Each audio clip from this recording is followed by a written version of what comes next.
Today, I'll show you a simple way to unlock your phone's screen lock or password without losing any data. The best part? It's free and easy, even if you're not a tech expert. Just follow these steps, and you'll be able to unlock any phone hassle-free. Let's get started. You can unlock your phone's screen lock or password using a special code. You will need to press on emergency call, and then you must enter a code.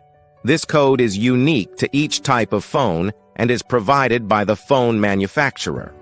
In this video, we're using a code that works specifically for the type of phone we're demonstrating. Here's how you can get the code. Visit this website that provides unlock codes for free using a unique method. And that's it. Now you can unlock your phone without losing any data. See you in the next video. Bye.